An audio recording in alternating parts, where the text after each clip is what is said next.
Un numéro ce matin et ce numéro c'est le 24. Oui, j'ai pas dormi cette nuit, Marc. C'est la première fois que ça m'arrive alors que je suis dans mon lit. 22h30, 4h30, rien à faire. Au début, je voulais vraiment faire une nuit blanche, sortir, honorer Michou et faire une bonne chronique.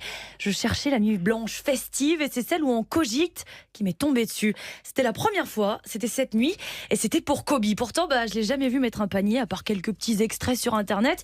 Je suis pas honte de le dire. Alors j'ai fait un peu de basket quand j'étais petite. Je me suis dit, ça vient de là le chagrin. Que dalle, j'aimais pas trop mon équipe. Et puis des fois on jouait au Cheylard, au fin fond de l'Ardèche, et puis il n'y avait pas de chauffage dans le gymnase.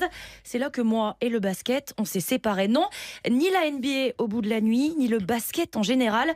Rien, absolument rien ne me reliait à Kobe Bryant. Alors c'est ça, être une légende. C'est quand ton décès passe du conditionnel à la certitude et que tout tremble. C'est pas juste un nom, juste être bon, juste un sport, non.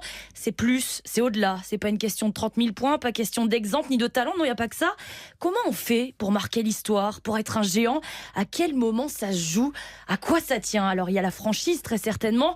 Pour Kobe, c'était 20 ans avec les Lakers parce qu'au-dessus de la fidélité, on trouve la loyauté et c'est tellement plus marquant. Il y a le même chemin chaque jour jusqu'au panier de basket d'un parc de Mulhouse.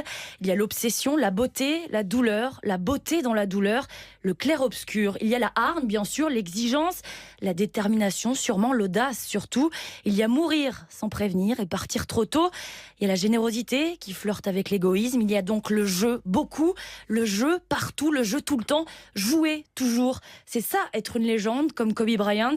Une légende, ça travaille le jour et ça vient chez toi quand la lumière s'éteint, dans les rêves des enfants et dans les nuits blanches des plus grands.